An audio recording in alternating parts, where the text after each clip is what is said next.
Greetings, wizards. We need your help. We've got a listener survey out right now. It's very short. It should take you no more than 5 to 10 minutes of your time, and it'll really help us make the show better for you and for all the little Elixir wizards out there listening. And in exchange for filling out this survey, we've got a special 50% off discount code, good for all products and all formats over at Manning Publications that we'd love to share with you. So head on over to smr.tl/podcast survey to fill that out. We have a link to the survey in the show notes as well, and we'd love to hear from you. Thank you very much.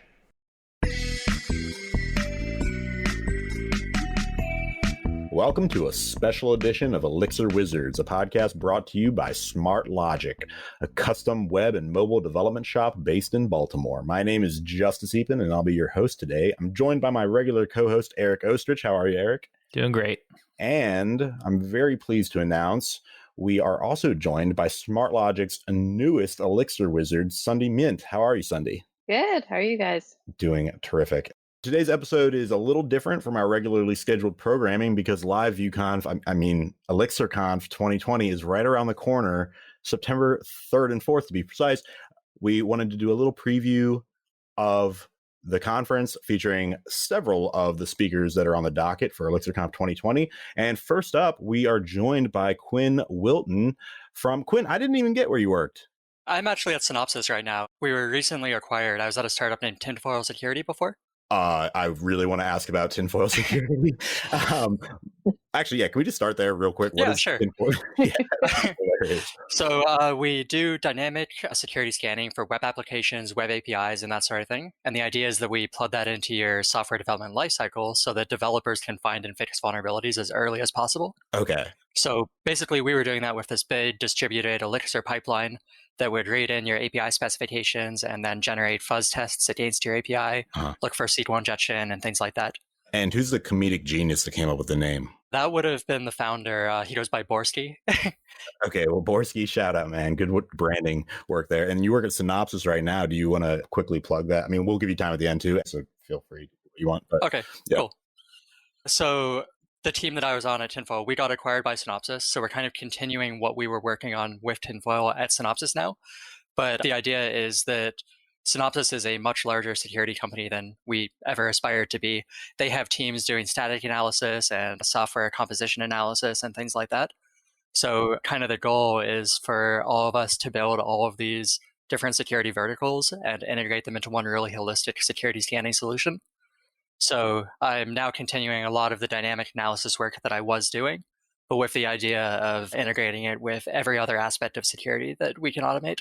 That's awesome. So is there something in particular that you're doing at work that kind of inspired your talk, or is it completely unrelated? Yeah, a little bit. So with dynamic analysis, it ends up being a pretty theory-heavy area of software development. So there's a lot of data structures I'm working with, algorithms that are really finicky to implement. And that sort of thing is kind of a mixed bag in Elixir, because on one hand, Elixir is easily the most productive programming language I've ever used. It has a really consistent API, really great dev tooling, and so on. But the fact that it's dynamically typed means that I'm not always super confident that my code does what I think it does. And at the same time, that's not necessarily a trade-off that I'm willing to make if it means giving up all the other benefits that Elixir has to offer. I don't want to just throw Elixir away and grab something like Haskell or Idris. That's just going to be completely overkill for my needs. So kind of the dream for me with Elixir has always been being able to leverage the Elixir ecosystem for all of the concurrency and fault tolerance needs that I need, but then dropping down to a smaller statically typed language for the really hard business logic or really hard data structures, the algorithms that I really want guarantees are on regarding consistency and things like that. And so that was kind of the impetus for me starting to investigate Gleam and how I could get it to interop with Elixir really well. I am doing a little bit of LiveView at work, but really the LiveView portion of my talk is just meant to be a really cool demo of how this symbiosis between Elixir and Gleam really does work in practice, and you can do some really cool things with it. Cool. For me, and I'm sure lots of people out there, could you maybe give us a quick explanation of what Gleam is? Yeah, sorry, I kind of did this backwards. No worries. Is that something that we can flip around later if it works out. This show sometimes is like Inception, so we maybe Okay. but who knows?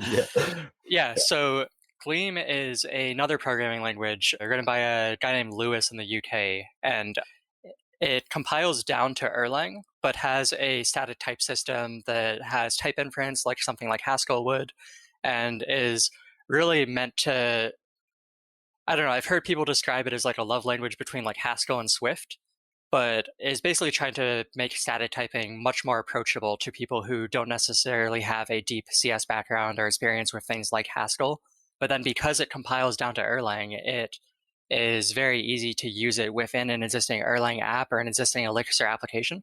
Are you using this like in a NIF or something? No, actually, because it just compiles down to Erlang, you can call it from Elixir as if it were just an Erlang function. Okay, so Sunday is reminding me that we didn't even tell the audience about the name of your talk because we kind of jumped right into it, which is how the show goes sometimes, by the way.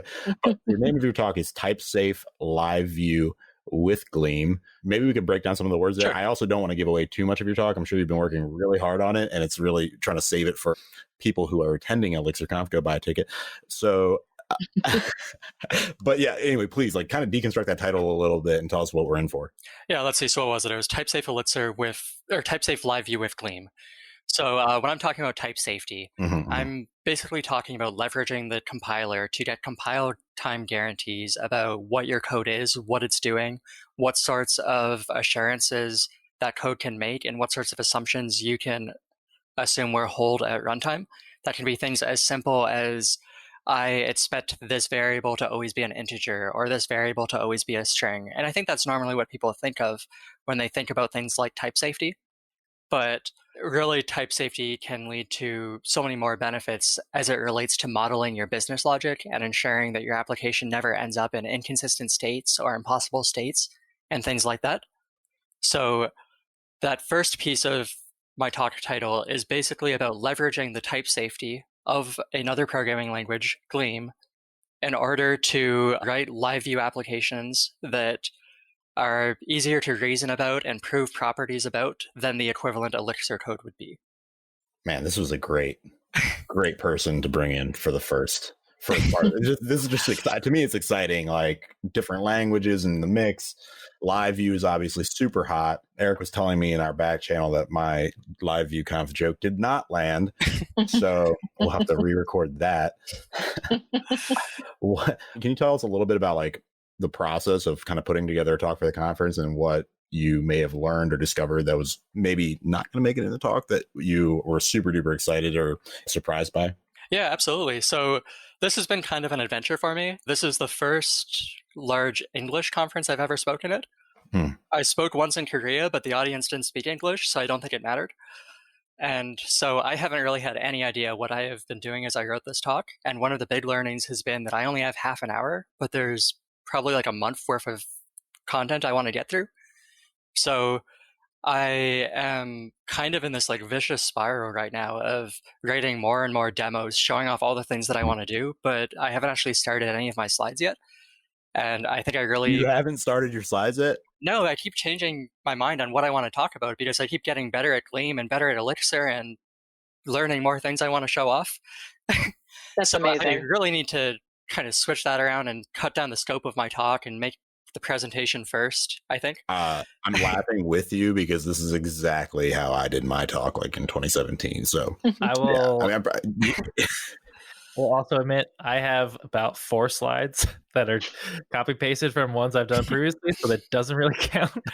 Yeah, I've heard the same from other people. I think this might kind of be a really common problem. If you're talking about something you're really excited about, you don't really want to take the time to slow down and kind of distill what you're learning into something for other people when you just want to keep going and learning more. So I guess next time I do this, I will try to slow down quicker so that I can kind of put together the context for what I want to talk about and make sure I have a finished product by the time the conference is ready. Slow down quicker. I love that. Slow down quicker. Yeah, I guess that's what I said. You put this really nicely, like, I need to take more time to think about how it's going to go, right? Because I'm really passionate about the subject. Like, well, I'm just procrastinating. So, yeah. I keep talking to a friend of mine, and he's like, "What are you doing tonight?" I'm like, "Oh, I started work on the disassembler that I'm going to be showing off." And he's like, Sorry, you're working on a disassembler now, or have you done any slides yet? What is a disassembler? Oh, okay. So one of the demos that I'm giving off during my talk, actually, I was trying to think of things that are really difficult to do in dynamically typed languages. And one of the things that came to mind was like virtual machines or emulators, programming languages, that sort of thing. So there's a old programming language from, I want to say the 70s called Chip 8 that was designed to run on some very old like hardware gaming consoles, basically. Could play games like Tetris, Space Invaders, Pong, that sort of thing. And so I am building a virtual machine for that language in Gleam that I am then rendering in LiveView so that people can visit my site and play all these old games inside their browser using like a LiveView driver that is calling out to Gleam for all of the CPU emulation stuff. But as I was doing that, I, of course, started running into bugs where some of my instructions wouldn't work properly and so on. So clearly the next step was to write a disassembler for this programming language so that I could find where my code was going wrong. And then I just kind of went down the rabbit hole of building more and more tooling to work with this programming language and to debug the program that I was trying to show off for ElixirConf that was probably far too ambitious to choose as a demo for a 30-minute talk. That's incredible. Yeah, so one thing to make sure you don't do is like live demos is like, it's a little different now that it's virtual, I guess, because you probably have hardwired or at least less overloaded Wi-Fi. Yeah, but that's definitely like, you don't want to do too many demos. I think I might pre-record the demos just in case I need to play that recording. That's smart. I've had that advice from a few other people now, and I think it's probably the right call. Yeah. This site with all the games, it's not up yet, is it? Is it like launching at the talk? There is a very work in progress GitHub repo up, but I don't have it hosted anywhere yet. Okay, because we do play games on the show sometimes, just like in the middle of the show. So it's not quite ready. You can see the games, you can run some of them. Space Invaders works a little bit. Yeah, right now one of the things that I am trying to figure out is how to get clock timings and input handling to work really well with LiveView so that I can have the CPU running at the correct speed while reading user input from the user like a consistent rate and so on, but without overloading the process mailboxes by sending like process to the LiveView instance every like 2 milliseconds to like render a new frame or something. I'm doing a lot of work there right now to try to get that a little more reliable. So if you were to play it right now, I think some of the input handling would be a bit finicky. Cool. That's just wild. It's been a lot of fun. My girlfriend and I went to the beach on the weekend, but I couldn't stop coding, so I had my laptop on the beach working on it. You're going to have a lot of people at this talk. Like everyone, this is great. Yeah. Don't tell me that. I'm nervous enough as it is. Well, no one's going to show up. Never mind. Perfect. That's exactly what I want. All right, so I guess we'll kind of save the rest of your talk for your talk. So go buy a ticket and see the rest of this during the conference. What is another talk that you're excited about, though? Yeah, so there's one that Steve Bussey is giving, and I really hope I said your name right, Steve. It is, I don't remember the exact name, but it is about how Elixir and monoliths are a really great fit for each other. I don't know exactly what he's going to be talking about, but some of the cliff notes that he's given me make it sound like it's going to be a really enlightening talk. And yeah, I don't want to spoil too much of what he's talking about, and I don't know too much, but I think the idea is to be a little bit of a pushback against the move towards microservices for everything, and instead leveraging a lot of the properties that the Beam gives you, and Elixir in particular for project organization, to build really cleanly separated monoliths that have the benefits of microservices without the deployment overhead. You just sold me. I'll be there. Yeah, it's something I'm very excited about personally, and Steve is an incredibly smart guy, so I'm sure the talk is going to go over very well, and that's one of the first ones I'm going to make sure I make. And that's the joy of an Elixir monolith. Yes, thank you. Where are you calling us from, Quinn? I am calling from the Bay Area, California. Oh, wicked. Yeah, no, Steve's going to give a great talk. He was on the show this season and was much beloved by the audience. So I'm sure that his talk will be, and I've seen him talk before, and he's just a great speaker. So is there anything else that you would want to share about? Like, I mean, we're trying to be like protective of people's talks, you know, because we don't want to give things away. But at the same time, if there are things that you want to share that you can sort of like preview. Yeah. So like we touched on earlier, my talk is very much a work in progress with Yeah. about a week and a half left to go. So Yeah. I don't know that there's too much I can spoil. Yeah. Based on what I have said so far, what sounds most or least interesting to you? Is there stuff that you would like to hear more about? Well, we're definitely planning on having like a static versus dynamic typing, like Royal Rumble here eventually, featuring people who have strong opinions on that. So that's fun, just participating in that battle. But also, like, Gleam sounds super interesting to me. I don't know, Eric. This like writing your own VM and including a disassembler is just, I think I think the that's most what I interesting. know. Yeah, I think that's what I know the least about. So I think I'd be most interested in seeing that. But just because I recognize that as the word that I didn't know the most. Fortunately, it's a fairly small instruction set. So as far as emulators go, it's probably the easiest one you could implement. My goal there was mostly to demonstrate that this kind of like Gleam Elixir combination I'm experimenting with is useful for more than just your really basic trivial hello world apps. So I would still like to have another demo in there in the middle that's maybe closer aligned with what people normally use Phoenix for. I haven't decided what that will be yet. It might be writing like a little chat server with the chat server written in Gleam and then called from LiveView or something.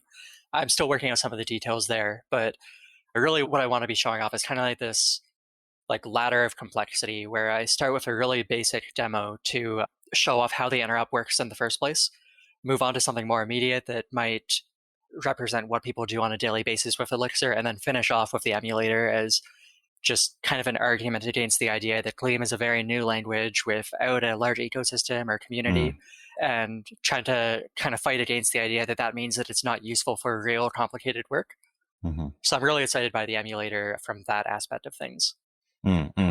Well, we're going to wrap it up here so we can move on to the next segment, but definitely we want to give you a few minutes to plug anything that you want. Shameless self-promotion is encouraged.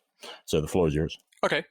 Yeah, I guess this is probably to be expected, but right now the thing I'm most excited about is honestly Gleam. I got involved with it a couple months ago after Code Beam, I think, and it's an extremely welcoming community.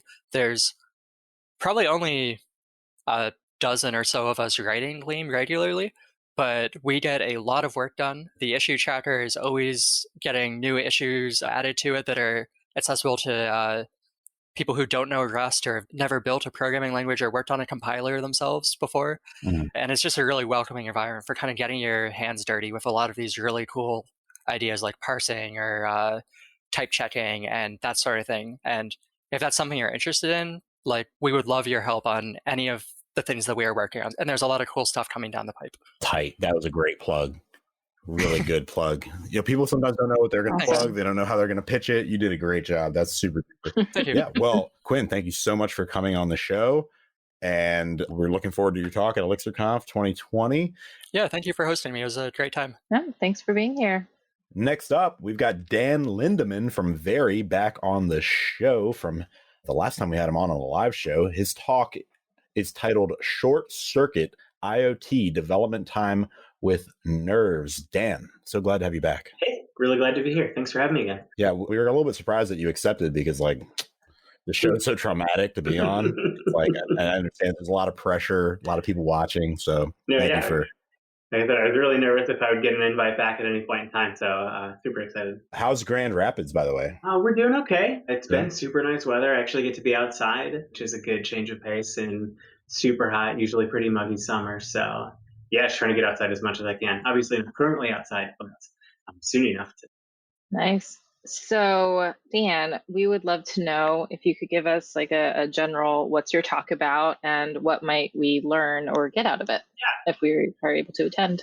Yeah, so the 10,000 foot view it's about development patterns and just kind of ways that we approach things. So I work at Very, it's an IoT consultancy.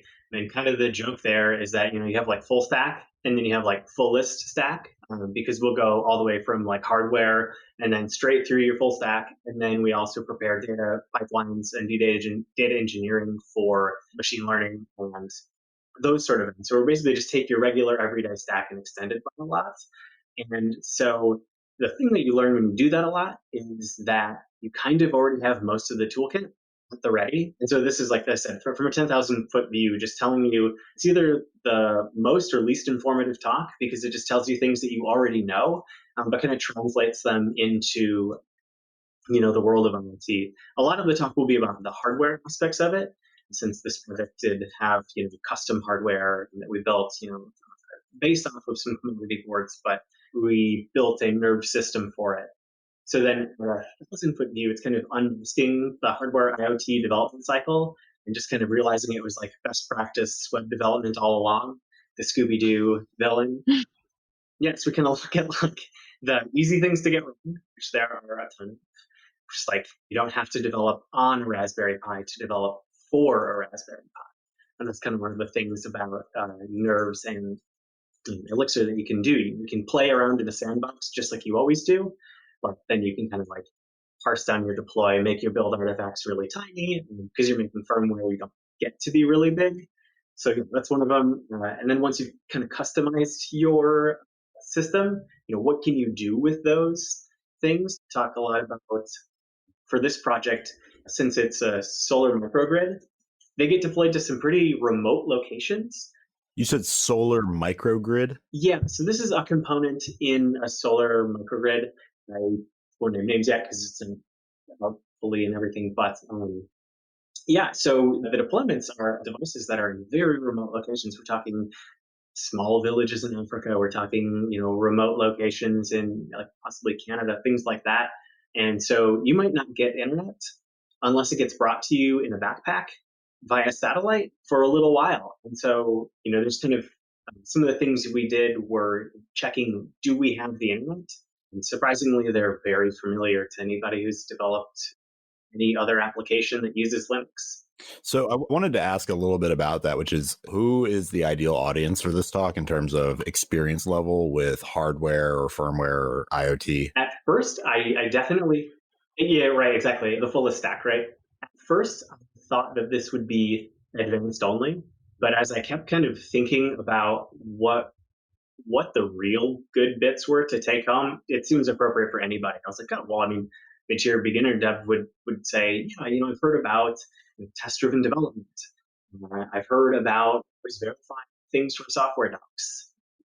Really just none of the things that you're learning at any stage are all that much different.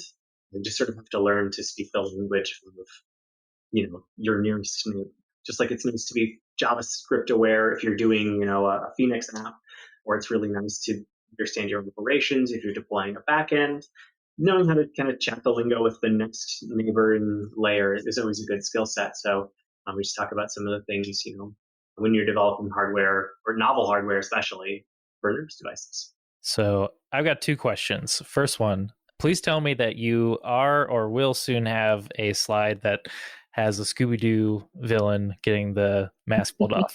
Yeah, I think that's absolutely kind of the theme of the talk, right? Which is the things you didn't know you already knew. And so, yeah, I will, for you specifically, even if I didn't already have the slide prepared, I'm going to pretend like I definitely had that slide. Yeah, perfect. We'll have Awesome. And then second, was there anything like as part of this? So it sounds like you probably knew most of it going in, but was there like anything that you learned while putting this together that was like surprising to you or anything like that? I would say for myself on this project, I've been on a handful of IoT projects, but I got to work with Justin Schneck and Dan Spofford, and working with those two is just having your brain attached to a rocket. So I would kind of feel like I got to learn almost everything. And Justin has a really good way of kind of taking the topics and saying, well, this is the way the one thing works, but really works like this the other way. So I felt like I was just learning a ton. I also got to spend a lot more time in hardware docs than I thought that I would. And yeah, the thing that's kind of juicy there is that like software docs lie all the time. And hardware isn't any different. We're all terrible at documenting how things work. I feel like hardware docs, at least to me, they feel like they would be a lot worse just because it seems like it would be like a 200-page PDF with like size 5 font. Yeah, we do a little bit better. With like lots of tables. Yeah, software does a lot better at making them something that's like easier to navigate, like hex docs or something where you're just kind of like poking around a website. They are PDFs. They're all multi-megabyte, almost gigabyte PDFs. That much is true. So navigation is a little bit more difficult, but I imagine they change less. Yeah. Yeah. Yeah. That's a really nice thing. Is that, well, you can get a pretty good picture of what's going on.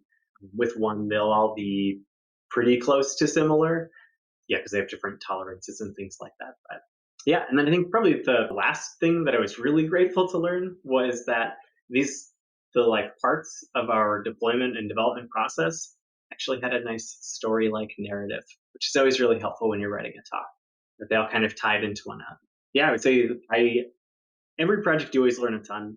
And this particular project just had a nice through line that we could pull out and say, look, I think that hardware and IoT development is very scary. Like when I first cut my teeth testing automotive infotainment systems. How did you cut your teeth? Were there like wires involved? Or... Yeah, no, not the figurative cut my teeth, but sorry, no, I'm sorry. I'm so sorry. But I miswired something, and we actually had the fire alarm pulled. And so this was kind of the first foray into hardware. So like, I know how scary it is because I think that was my first year as a developer of anything. And you often don't have fire alarm pulled on you. That happens less nowadays, which is great. That has to be a similar feeling to like deleting a production database. It is a similar feeling, especially when you're outside with your colleagues and you're just kind of sitting there like, it's the hot feeling on your cheeks and like the back of your neck where you're like, I'm just going to go home now. Yeah, I'm going to be silent and really touchy for the next couple of hours. So, but, it's scary, but it doesn't have to be so bad. You can use the tools that you know about to make it less scary. We use TDD to reduce risk in software. Yeah, I'm excited that you're kind of saying that and you're taking that approach as somebody who's never worked in hardware or gotten a chance to work with Nerves. That's really cool that you're kind of branching out to all different levels as the target audience for your talk. So that's really cool. Yeah, I think it's very important to have kind of little breadcrumbs for the folks who are already into hardware and firmware development. But broad large, the only way we can grow our ecosystem is by having new people try it out. So every talk can't be for the most advanced of the most advanced, right? At some point in time, we got to get some new people, especially too when you're working on like a framework like Nerves or working with Nerves Hub, right? One thing I think a lot of people don't realize is that a way to give back to an open source project is by using it and having problems with it. Even if you're just commenting on an issue that's like, oh, I saw that too. I was using, the BeagleBone whatever. And anybody else, even, dogpilling on an issue and getting more information is a huge way to give back. So I think this is primarily how I contribute to open source. That'd be submitting issues. Yeah. I tried something, it didn't work. Anybody else? And yeah, there's probably dozens. Nice.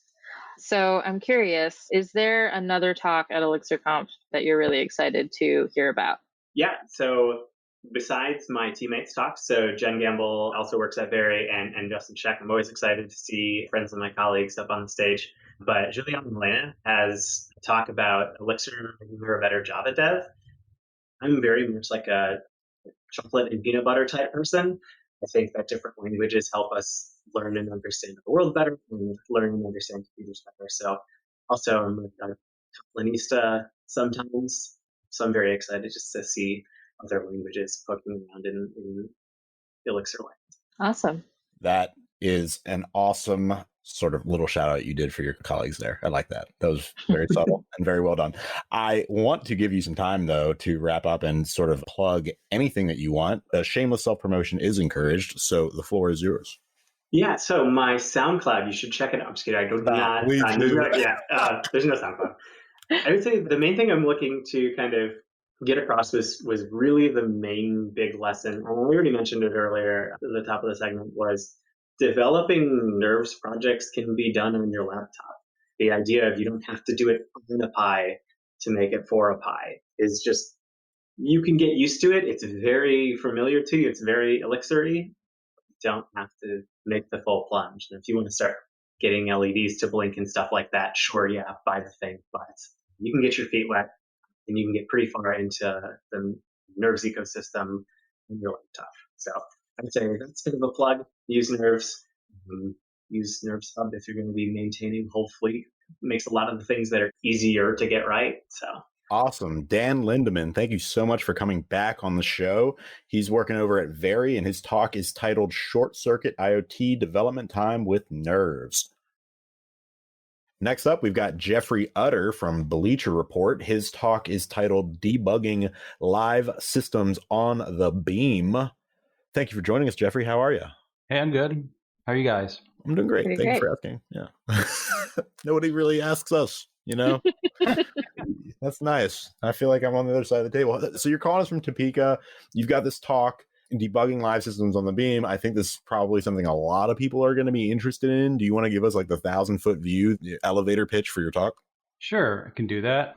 So yeah, debugging live systems on the Beam. What we're really talking about is kind of your last line of defense in troubleshooting production systems. You know, a lot of people have good logging in place and maybe some like APM stuff or tracing through Datadog or something like that. But sometimes problems arise that like you just don't have the info that you need to figure out what's going on and how to track down the problems. So yeah, the talk goes through some tools that are built into the Beam and one library that's built on top of the tools that are built into the Beam to get some introspection into systems while they're running. And if you'd like, I can kind of go into a scenario of like when you might reach for said tools, which I'll talk about in a second. So I'm sure most people building stuff on the Beam deal with asynchronous stuff, either like tasks or they're processing background jobs and maybe Oban or something like that, or dealing with Kafka, RabbitMQ, something like that, right? Things happen outside the path of a web request. Occasionally you'll get into a situation where like the web request works fine. A user makes a request to, I don't know, like pay for something, right? And it's supposed to trigger some behavior on the back end, maybe update some values in the database or something, but it doesn't happen, right? You look at your logs, nothing. Everything looks good. You look at your tracing, it shows there's traces, but they're all green. Everything looks good and happy, right? So something is going wrong, but maybe it's not wrong enough to like raise an exception. Could be a business logic bug or something like that. What a lot of people do, and I know I used to do this back when I worked in Ruby, your line of defense is like inserting log statements, right? And then like deploying to production and kind of playing like log whack-a-mole, right? But the Beam has some really great tools built in to like introspect running systems. There's in the sys module, there's the trace function, which is kind of what everything else is built on top of. It's really low level and probably not the tool you want to reach for when you get into these kind of situations, but it can do a few things. Like you can tell it to trace a certain module, like a function in a module whenever it gets called and do something with that, right? That's kind of where the danger can be in with that. And there's also the debug module, which builds on top of that a little bit and has like a little bit more safety around it. So yeah, in my talk, I just kind of go through an example of like how you use those tools, how you can define calls to certain modules and functions in a running system. I also talk about match specs, which is perhaps like the most powerful part of that. Let's say like, you know, there's a problem only when a certain user does something, and you know it gets like to this module and function, but you don't want to log out like 1,000 calls to that, right? You just want to match when that user's UUID gets passed in or something like that. So we talk about match specs and how you can use that to like really hone in the debugging. And then kind of I don't want to give away the punchline yet, but we cover Freddy Bear's recon library, which kind of wraps those things in a really like a good, safe, battle-tested interface that stops you from shooting yourself in the foot when you try to introspect this kind of stuff. So we talk about like what that actually gives you and how you can use it. And yeah, that's kind of what the talk goes over. Awesome. And if you had to gauge what the level of experience for the audience would be for your talk, what would you say that would be? I think like to use everything that I'm talking about, probably intermediate, but I think there's value to beginners too, just to like be aware that these tools are there, and you can test them out on non-production systems. You can try them out locally, right? Anywhere you can get an Elixir or Erlang shell, you can use these things. So it's certainly something that anyone of any experience level should be familiar with and kind of know that those tools are there. You might not need to know all the syntax and ins and outs offhand, but certainly like just being aware of them is helpful for anybody at any level. Cool. Yeah, so I've done we had a client that was on like Python, I think, a few months ago, and it was like so weird to go back to not being able to introspect. So the Beam is like pretty amazing for that. All right. So was there anything like interesting or surprising that you didn't know before starting writing this talk and doing researching? Yeah, I think so. There's one thing that I didn't really know, and then a couple things that have kind of come out of this that I'd like to dig into more. One thing I didn't really know, I learned this, I don't know, technique, I guess, initially using the Recon library, and I didn't really know how capable the built-in tools were, the systrace module, and particularly the debug module. There's still some ways you can like shoot yourself in the foot using those because they're a little bit lower level, and they're not as batteries included, I guess. But if you are rolling onto a new project that doesn't have Recon installed and all you have is the built-in stuff and you can get a shell and there's a problem, you can definitely tackle it without the higher level tools. And then the stuff I'd like to follow up more on is I'd like to dig more into like what Recon really gives you. And it's like a really well battle tested library. So I'd like to learn more about what that gives you on top of the other options. And then I'm really, Recon doesn't do distributed tracing. It only works on a single node. So it seems like it would be possible to build something that worked in a distributed system better, but I imagine it's a lot harder than you'd expect because the part of the problem is like there's a lot you have to clean up when you shut down a trace, or like even if your shell disconnects, right? You don't want to leave like processes running that are introspecting all of your production traffic or something like that. That can add a lot of load to your system. And Recon handles that all really well on a single node. It seems like there should be ways to build that work distributed, but it's probably a lot more work than I would think. But I'd like to look into that a little bit more. Can I just jump in real quick and ask you like how you came up with this idea to talk about this? Yeah, I've kind of known about these tools for a while, and I guess usually it just comes up time to time at work, right? Like somebody else will have a problem where this happens a lot with dealing with Kafka consumers and stuff. Yeah. Someone will like be publishing a message on one side and then it doesn't work on the other side. And you don't know, like, is it not being published? Is it not hitting the consumer? Is it hitting the consumer and then blowing up? So this kind of tool can be really helpful once. It could just be like an environment configuration, right? Like maybe your environment variable is pointing to the wrong topic or something like that, right? It can be something that's simple, but it's something that you can't really recreate locally. So that happens a lot. Not a lot. It happens at work sometimes, and it can be really frustrating to debug. So it's one of those tools that I reach for and I maybe take for granted, like how much exposure to it other people have had. So yeah, that's why I'm giving the talk, is to help other people get that exposure. Awesome. So speaking of talks, are there other talks that you're excited to hear or attend yourself at ElixirConf? Yeah, I was just looking over the page earlier, and first off, I just want to say the lineup looks great. Like there's so many good speakers and such a variety of talks. I'm really impressed at the lineup that they've scheduled out. If I just had to pick a couple offhand, I'm kind of looking forward to Luciano's talk. He's talking about building a new data structure, and particularly in the end of his blurb, he said something about using protocols or enumerable and collectible. Collectible is one of those things where I'm like, I think there's some really cool things I could do with this, but I never know what to reach, like when to reach for it. So I'm kind of looking forward to seeing a good example of that.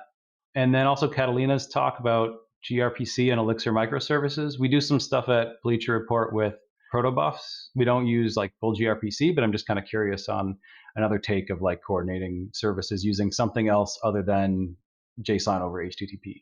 Awesome. Yeah, Luciano might be coming on the show right after this. Oh, perfect. So yeah, he will be flattered to hear that you're looking forward to his talk. I don't know. Will we tell him though? We're not live, so it's not like he would know unless we told him. We should tell him. You can Yeah, tell we him. should tell him. We should definitely tell him. It's really, hey, it's nice to hear. I'm sure we'll be happy to hear that. Very cool. Well, listen, we've got a little bit of time left. I want to make sure that you've got a platform to plug anything that you want to plug. Shameless self-promotion is encouraged. If there's anything else that you wanted to say about your talk that without giving away the gander, or that's not a saying. I just make these sayings up. So yeah, the floor is yours. Yeah, I don't have a ton to talk about. I'm not doing a lot of like open source work right now. One thing I do want to plug though is the KC Elixir meetup group. It was just like a local in-person group, but given the state of the world, we've kind of gone remote, and you can go to kcelixir.com to see what talks are coming up, and you can join our Slack and join the talks too if they fit your time zone and everything. It's a really great group, some really smart people. A lot of them speak in the community too. So it's just an awesome group. And if you can like fit that in your schedule to come to some of our meetups, it'd be super great. It's a great group. That is Nice. a very, very worthy plug. Absolutely. Yeah. So thank you so much, Jeffrey, for joining us on the show. That was Jeffrey Utter, everybody, from Bleacher Report. His talk is titled Debugging Live Systems on the Beam. Check it out at ElixirConf 2020. Next up is Luciano Hamalio from ThoughtWorks. His talk is titled uint set, enumerable, streamable, and understandable. Luciano, welcome to Elixir Wizards. Thank you for coming on the show. Well, thank you very much for the invitation. I'm honored to be here because I'm also honored to be selected to speak at ElixirConf. It's going to be my first international talk about Elixir. Well, we are looking forward to your talk, and Jeffrey Utter, who was just on before you, said that your talk was the talk that he was most looking forward to seeing. Oh, that's awesome. That's cool. So no pressure. I'm very, very glad to hear that. So let's just start right at the talk. What is your talk about? Give us the elevator pitch. Okay. Basically, the idea is of the talk is I was reading actually a book about Go, the Go programming language, which is one of the finest programming language books ever written, in my opinion. I have a bunch of them. It's written by, one of the authors is Kernighan, right? From the K&R, the K in Kernighan. In K&R. Anyway, so Kernighan is a great author and the book is awesome. And one of the examples that they have there is a set type that holds integers, but instead of holding each integer in its own word, it uses just 1 bit per integer because it uses like a bit vector, right? And so I thought that was a really cool idea. And then I started implementing it in other languages to see how that goes in other languages. And the first language that I implemented it is in Python, which is my specialty. And then I implemented it in Elixir. And in Python and Elixir are very interesting. If you do this exercise of implementing this set type, you discover that it's much easier to do it in those languages because both languages have arbitrary precision integers, right?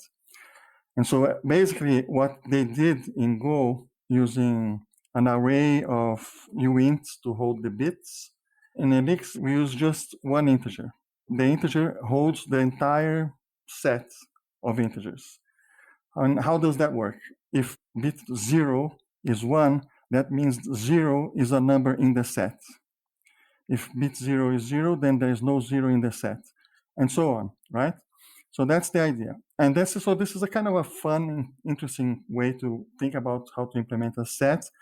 And then the idea of the talk is to show how to put on top of this implementation that's completely different from the implementation of map sets in the language, but you can put an interface on top of it that looks exactly like map sets with the difference of a single method.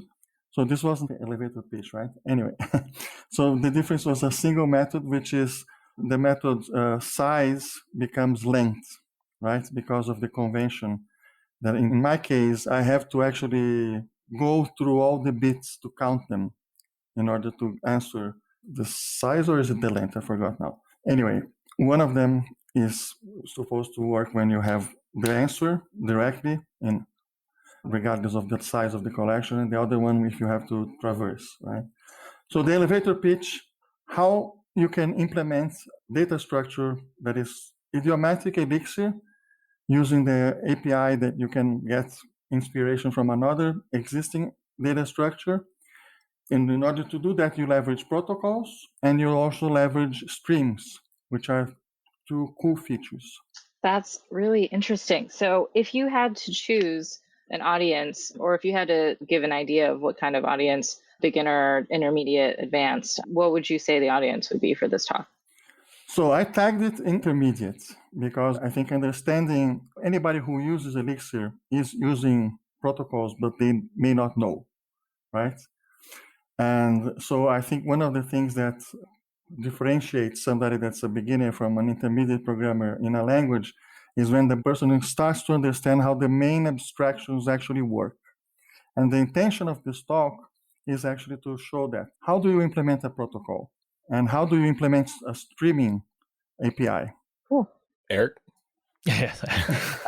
Was there anything as part of giving this talk? And I mean, I guess maybe it was just as part of writing it in Elixir. Was anything interesting or surprising that you were doing, that you learned from researching this? Yeah, I think the first pleasant surprise was to see that it has this arbitrary size integer, which makes the implementation super easy.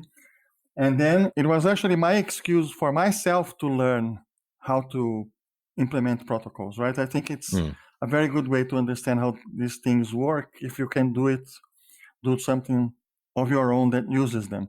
It doesn't mean that in our daily lives, we as Elixir programmers are going to be implementing new protocols all the time. But it's important to know how the protocols that exist work. And also, if you work in a product company that wants to create libraries or expose APIs, then it's important to understand how to do interfaces that, idiomatic. And basically, you write idiomatic code by imitating code that's considered idiomatic, right? This is what I was going to ask, is with such a new language and ecosystem, how do you know what's idiomatic? Do you have any resources that you use to develop a sense of what is idiomatic Elixir? Well, basically looking at the standard library. I think that's the best way to see idiomatic code, I think. And the advantage of this example of mine over mapset, which is in the standard library, is that the implementation of uint set is much simpler.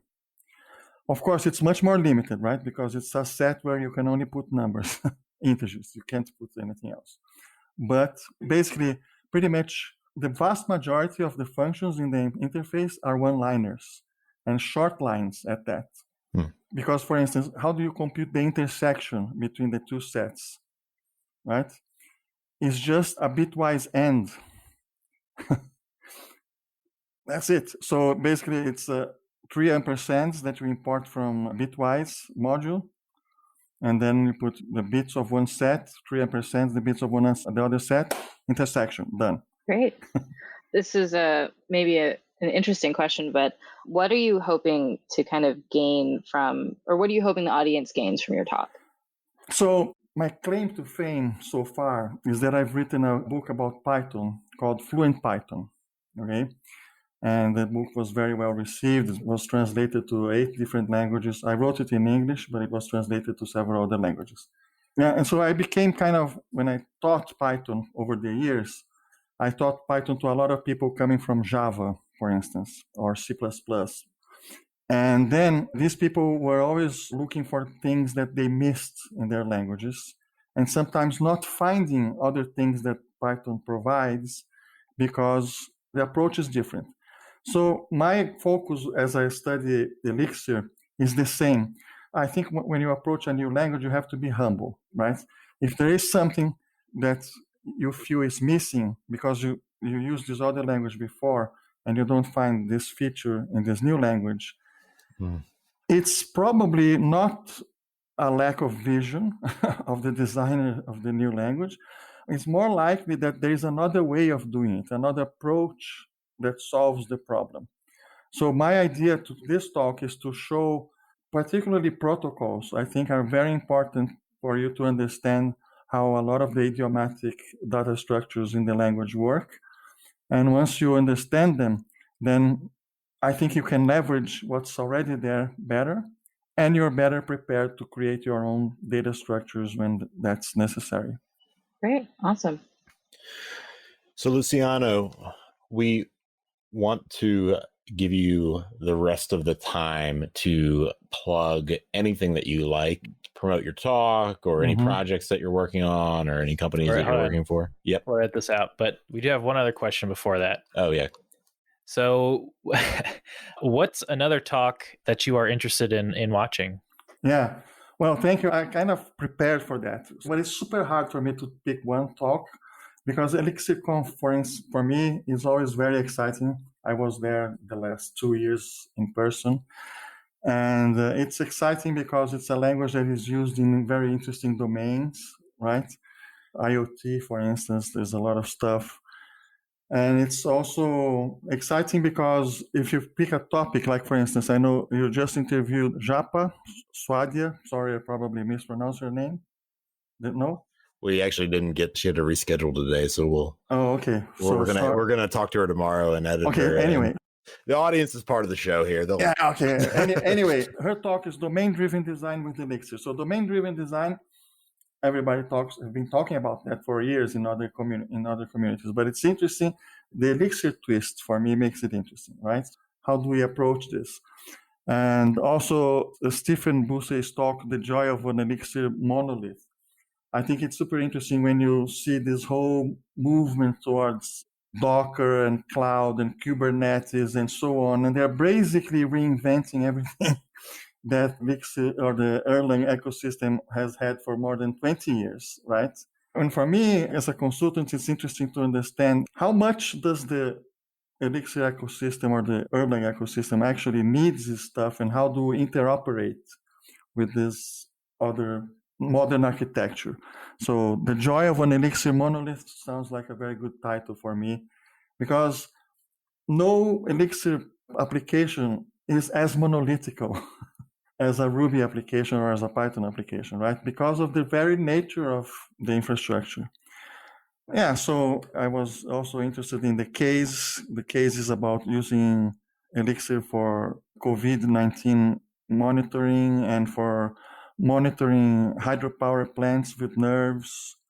And then LiveView is an exciting topic for me.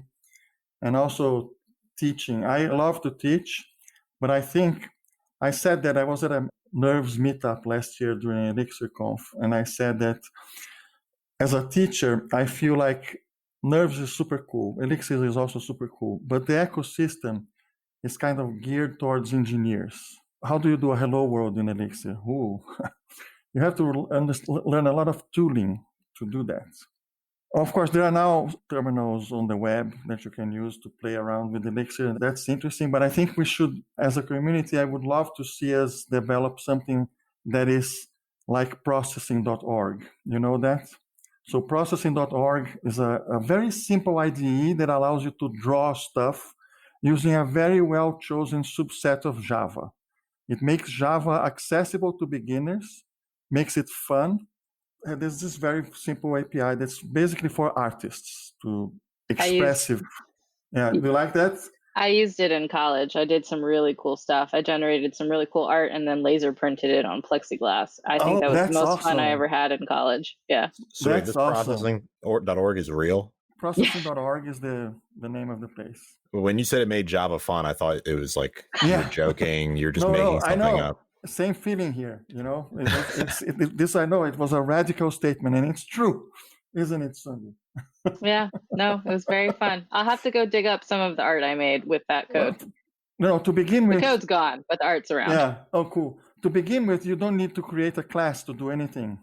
You're basically implementing methods because there is kind of a God class that's an anti-pattern, but in that case, it's really great because you create methods and then it works. It's great. Yeah, so I'm excited about a lot of stuff. I love this conference, and I also like that I saw there's a Nerves talk. Oh yeah, Eric Ostrich. Is that you? Well, you probably have a lot less beard than I see here. Yeah. All right. Yeah. We're gonna save this. Luciano, thank you so much for joining us on the show. I want to give you a minute to plug anything that you want to plug. Shameless self-promotion. Yeah. Take it. Well, I don't know what to plug. I was at another conference the other day, PyBay, where they have a hallway track in an online conference, which I really enjoyed.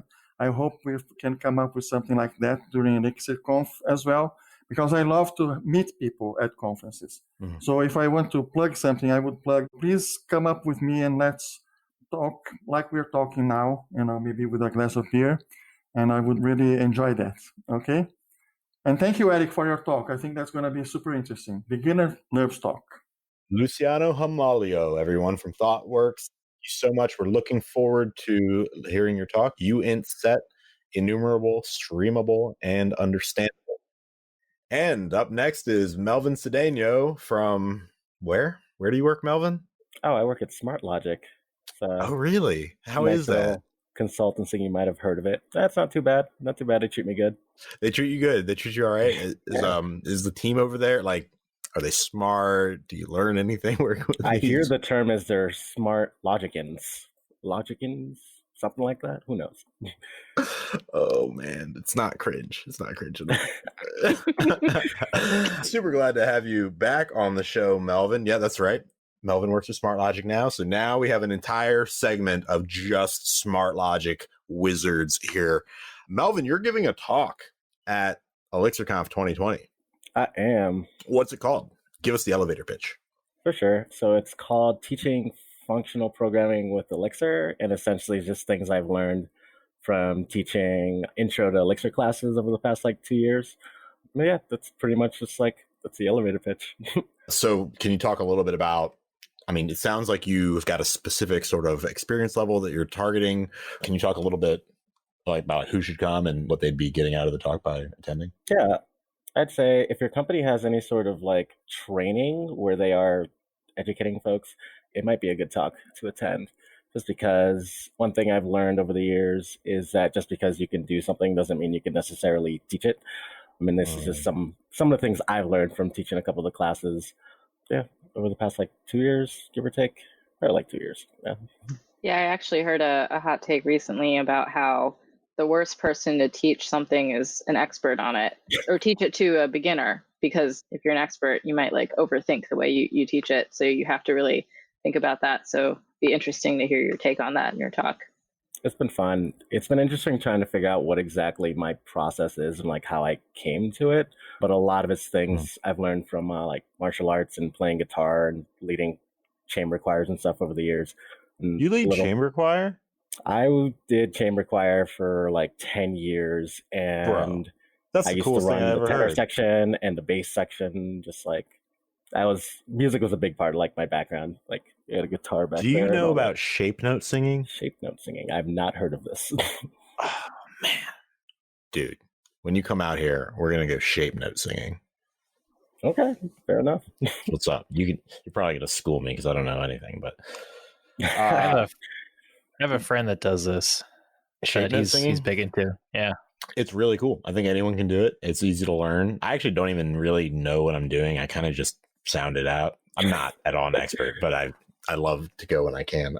Yeah, I was curious, Melvin, because you've got an interesting background, and so thought that maybe you could touch on it and kind of how it led you to the genesis of this idea. You mentioned several of the sort of hobbies, et cetera, that you have, but talk about the idea. Sunday's cat is distracting me. Talk about kind of how you came up with the idea and a little bit about your background that might have led you there. Yeah, so I went to Turing. It is a coding bootcamp type school. It's 7 months long.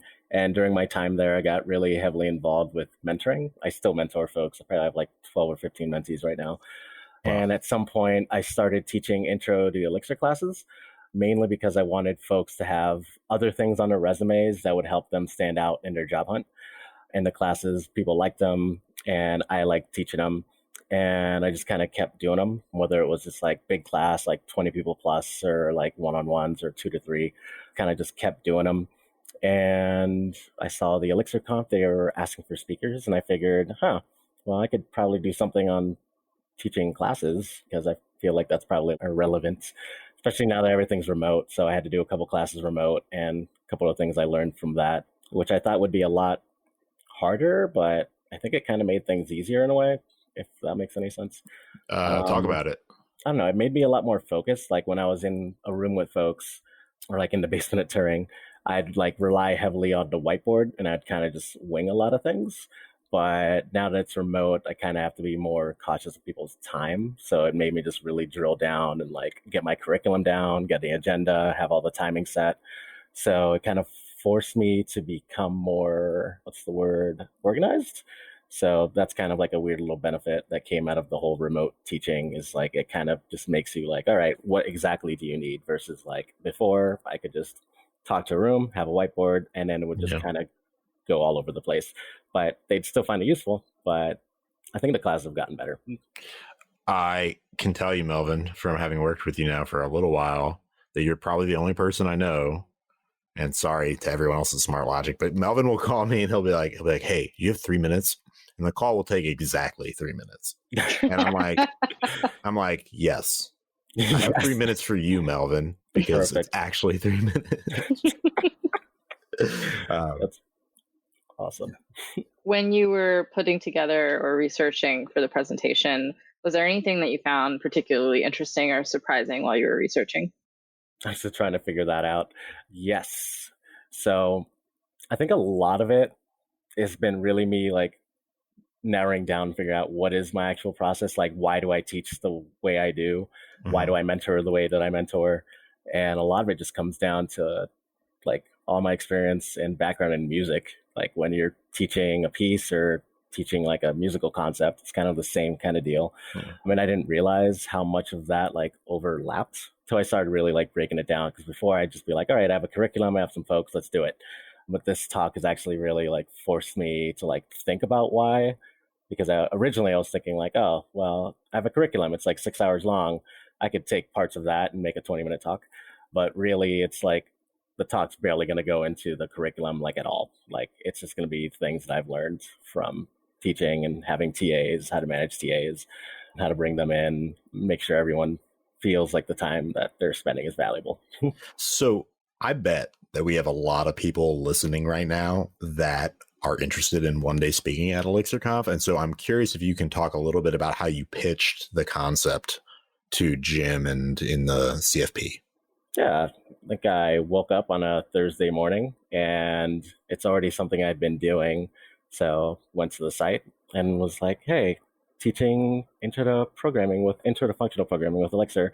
And I just gave them some snippets of my curriculum and just like ideas of things I've learned. But it wasn't anything like I overthought. Like I maybe spent like 20 minutes on the whole like pitch. Yeah, I remember we had an internal meeting of like who all wants to speak, and we kind of pitched ideas of what we would want to do. And then this was like 2 weeks before the deadline. And then I remember like later that afternoon, Melvin was like, all right, I've submitted. And we were all like, wow, that was fast.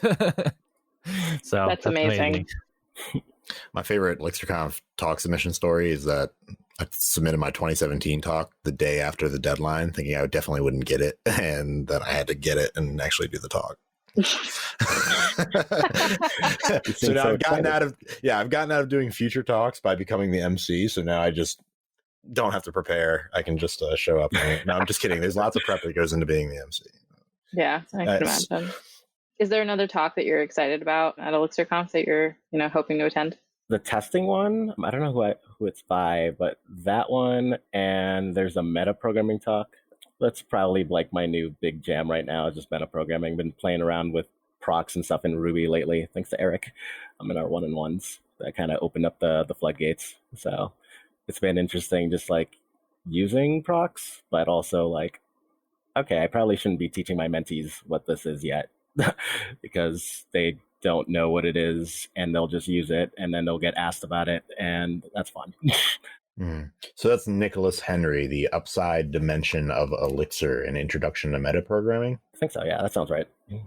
And then probably the test one is Brian Merrick, tricks and tools for writing Elixir tests. There's only one talk on tests at this whole conference. There's one on testing LiveView as well. Ah, I see it. German Velasco. Could be his talk. We're looking forward to all of these talks. It's going to be a great conference. Melvin, did we meet at ElixirConf? We did. We've met at two of them. I think the first time we met, you were emceeing at ElixirConf, and I just like shook your hand, said hi. And last then year? At 2019, yeah. And then at Lone Star, I think we officially like hung out. Yeah, Lone Star, we were hanging out. I remember Lone Star. I remember you saying that we met. See, I'm starting to put things together. I'm starting to remember. Very cool. Well, we've got a little bit of time left. I want to make sure, if there's anything else that you wanted to talk about your talk or ElixirConf or any of the things that you're looking forward to there, or you've got as much time as you'd like to plug anything that you'd like to plug, and shameless self-promotion is encouraged. Advertising for Smart Logic is definitely encouraged. If you want to score points with the big boss, that might be an optimal strategy. But the time is yours, and I will yield it to you. For sure. Two things. Definitely check out Smart Logic. We're great, as you can tell. And then another thing is I'm going to be teaching an intro to OTP class probably in the next couple weeks. So if there are any senior devs out there who are willing to volunteer a Saturday afternoon/morning, a couple hours, I'll buy you coffee. We'd love to have you. So, and it would be helping to teach like current bootcamp students. So they might be a couple weeks in, a couple months in. So, but it'll be very introductionary. Melvin Cedeno, everybody, from Smart Logic. His talk is Teaching Functional Programming with Elixir. Say hello at ElixirConf 2020. Looking forward to your talk, Melvin. Thanks for coming on the show. No probs. And next up, we have Japa Swadia from Podium. Her talk is titled Domain-Driven Design with Elixir. We've been talking a lot about domain-driven design this season on the show, Japa. Can you sell us on your talk a little bit? Give us the elevator pitch. Sure, yeah. Hi, everyone. This is Japa. And so, like you mentioned, I think domain-driven design is, like, in a certain sense, is a pretty common topic. And of course, like Phoenix introduced that in version 1.3. So it's been around for a while. I just felt the need to resurrect it for this year's ElixirConf because I think I have learned so much over the past couple of years with just applying domain-driven design to the code that I write. And this is mainly because what I was working before, like just years ago, did not have a lot of domain complexity. So it didn't really, the whole DDD concept, when I first read about it, it didn't really apply to what I was working on. I couldn't quite relate. But once I started working on a new product, which involved a ton of domain complexity and it just grew over time, I could really see the benefits of using DDD, especially with contexts and schemas in Elixir. So I'm a big fan of them. I am sold. And what I'm trying to do with my talk is trying to sell on the viewers, especially beginners who are looking into creating apps that are maintainable, easy to refactor, easy to collaborate on, and have like clean internal and external APIs. Mm-hmm, mm-hmm. Do you think that you could maybe do like a high-level definition of DDD? We've done that a lot on the show in previous episodes, so love to hear your definition of it. Sure, yeah. So let me just put it this way. DDD as a philosophy, it's a pretty simple concept. It just means building your application centered on the domain. And the domain would be the real life use case, right? So if you're a bike shop, and that's the example that I'm going to use in my talk, your domain is a bike shop. You don't care about anything else, right? So that's your domain. And then if you're talking about the software or the CRM or anything that you do for your bike shop, it has its own context, right? Like you have the context of a product, which could be a bike, could be a part. And then you might have context like a sale or a rental, right? Like those are two different contexts because you might have a customer that wants to rent a bike as opposed to buy a bike. So there might be some things that would be different in terms of the use case for that piece of logic or for that functionality in the system. So I think it's domain-driven design. You don't have to like follow it step by step. But if you just think about your domain, do a little bit of initial legwork in just thinking about what different contexts your domain would have, and then start writing code, I think that is really helpful. And it provides like a solid foundation to your app or like any piece of code that you're wanting to write. I guess I might have ranted off a little bit here, but yeah, I think for me, domain-driven design is just thinking about the domain of your app and just figuring out the different contexts that you might have. And also kind of going one step further and thinking about your APIs, and those could be internal or external. And I think that really helps if you have the domain in mind. Can you talk a little bit about the target audience for your talk? Like who should come to domain-driven design with Elixir? Sure. So I think beginners should definitely attend because, and speaking from personal experience, and also I've onboarded a lot of junior engineers and beginners on my team with Elixir. And this is what I've seen. They don't really know where to start. They know how to write the code, but they don't really know where that thing goes. So what I always urge them is to go to the directory structure. I think in Elixir, it's pretty clear and readable. You have your business logic in one side and then your web interface is in like a separate directory, right? So it's really easy to kind of just walk through. So that's what I always tell them is just go figure out what different contexts we have and then see if you can make sense of where your new functionality should live. So I think that's also an interesting point that comes up in code reviews as well. So definitely would encourage beginners to come to this talk. I won't be talking in depth about domain-driven design as a philosophy. I know there's like a book written on it, but it's more about using DDD in Elixir, using context and schemas and, other ecto goodness like change sets. And really, honestly, anybody else can attend to if they're working on something that's like super technical but wanting to switch to writing something that's more domain oriented, then yeah. So one question possibly might be in your talk. Do you talk about how like you can use schemas to point at the same table in different contexts? Like, have you done that? Is that something that's like useful to you? I don't have an exact example. I was going to talk about, I guess, shared contexts and kind of like dependencies between schemas that kind of, how we can have associations and just have those relationships be defined in the schemas. So I was going to talk about that for sure. I don't think I have an exact example of what you just mentioned. Yeah, I've just seen it tossed around as something that's possible with Ecto, and like I've tried it before and had weird experiences. So I was just curious if maybe not in your talk, but at Podium, if you've done that at all. So yeah, just to restate your question, it's using two different schemas to point to the same. So like each context will have their own like local schema. Right. Or like an embedded schema kind of thing where it's... Yeah, not an embedded one. So like in your example, if you have a bike table, like bikes table. So like the rental might have their own bike schema and the sales might have their own schema. And then there might just be like a bike schema that manages both, or I don't know.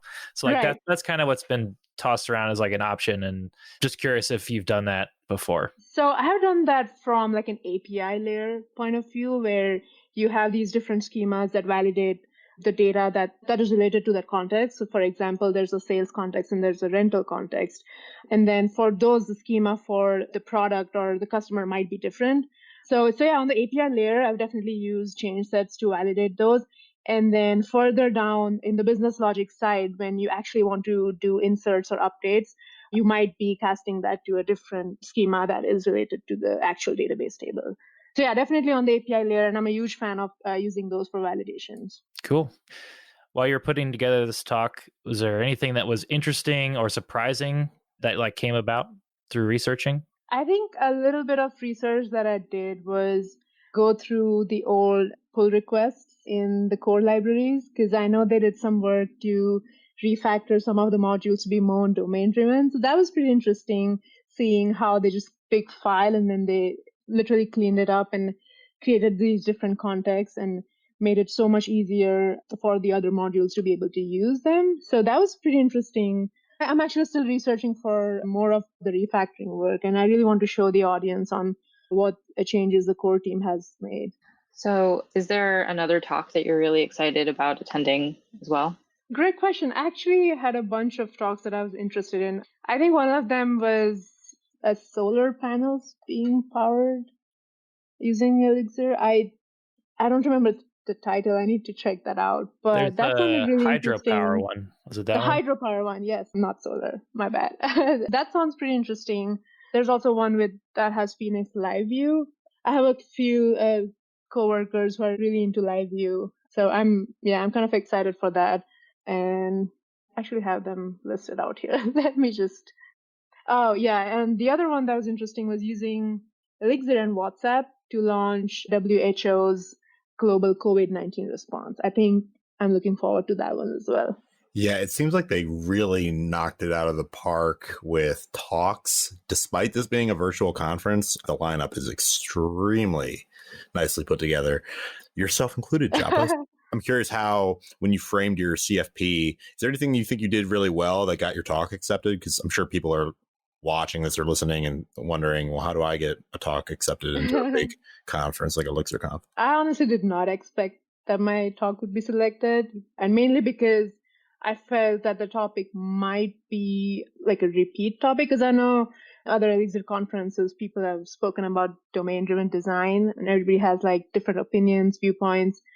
But what I put in my proposal was also me and my experience with domain-driven design. So I'm hoping that my personal storytelling aspect of it and my experience with kind of going from an app which had no domain complexity to building something that has a ton of domain complexity, and my journey with learning all that and being sold on context and schemas is what I thought could be like the winning element for my proposal.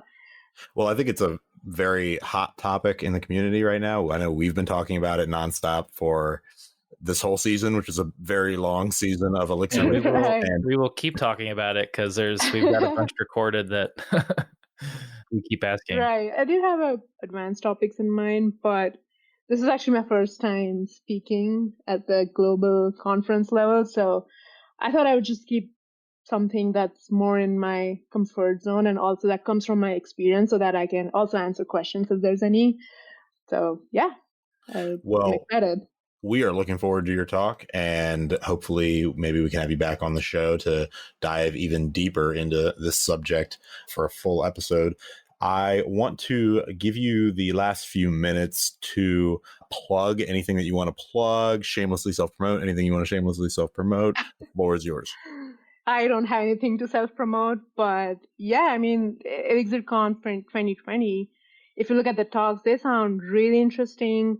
And if you are a beginner, or even if you're not a beginner, but looking to refactor our apps, kind of want to learn some tricks to make your apps be more maintainable, easy to collaborate on, write cleaner APIs, then yeah, just come check out my talk. I hope to do a good job, but I would also love to kind of know the thoughts from everybody in the community on how they do domain-driven design or their experiences. So, which is what I think is making me more excited for this talk. So, yeah.